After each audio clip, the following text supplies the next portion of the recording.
৯০ দশক যখন ছিল না ফেসবুক, ছিল না ইউটিউব কিংবা স্মার্টফোন, কেমন ছিল সেই সময়?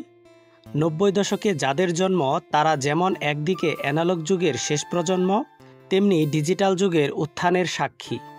কেমন ছিল ৯০ দশকের শৈশব? ১ টাকাকে ৪ ভাগের ১ ভাগ করলে হতো ২৫ পয়সা, যাকে তখন বলা হতো ৪ আনা। এই ৪ আনায় তখন পাওয়া যেত নাবিস্কো লজেন্স। রং বেরঙের কাগজে মোড়ানো লজেন্সই যেন ছিল সে সময়ের শিশুদের আনন্দের উৎস। শুধু লজেন্সই নয়, পাওয়া যেত কালারগাম নামে লম্বা এক ধরনের চুইনগাম। বেশ কিছুক্ষণ চাবালে ম্যাজিকের মতো সাদা চুইনগাম হয়ে যেত গোলাপি। এছাড়াও ভাঙা প্লাস্টিক বোতল বা লোহালক্কর দিয়ে পাওয়া যেত কটকটি বা হাওয়াই মিঠাই। চকলেটের পর ছিল খেলনা। তখন খেলার জন্য আধুনিক কোনো খেলনা ছিল না। বৈশাখী মেলা কিংবা ঈদে ছেলেদের প্রথম পছন্দ ছিল টিনের তৈরি পিস্তল আর মেয়েদের মাটির হাঁড়ি পাতিল। ৯০ দশকের বিশেষ খেলনাটি হলো ইয়ো ইয়ো। আর ৯০ দশকের সবচেয়ে জনপ্রিয় ভিডিও গেমসটি ছিল বিগ গেম। বিভিন্ন আকার আর রঙের হতো এই সব গেম। তখন বাড়ির পাশে ছিল না খেলার জায়গার অভাব।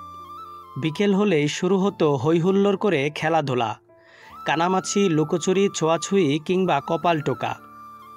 সন্ধ্যার আগ পর্যন্ত চলত দৌড়ঝাঁপ।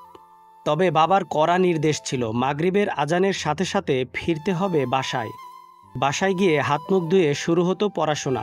কুপি কিংবা হারিকেনের আলোতে চলত পড়াশোনা। ৯০-এর দশকে টিভিতে দেখা যেত একটি চ্যানেল, বিটিভি। তাতেই যেন ছিল রাজ্যের বিনোদন। বাংলায় অনুবাদ করে দেখানো হতো সিনবাদ, রবিনহুড আর ম্যাকগাইভার। ছোটদের কাছে জনপ্রিয় ছিল মিনার কার্টুন। আর শুক্রবার আসলেই সারাদিনের অপেক্ষায় ছিল আলিফ লায়লা। ৯০ দশকেই বাংলার মানুষের সাথে পরিচয় হয় বিখ্যাত বাকের ভাই। সেই সময়গুলোর কথা মনে হলেই এখন শুধুই আসে দীর্ঘশ্বাস।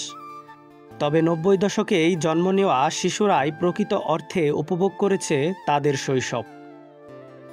Shahin Alam, Gazipur blog and video YouTube channel.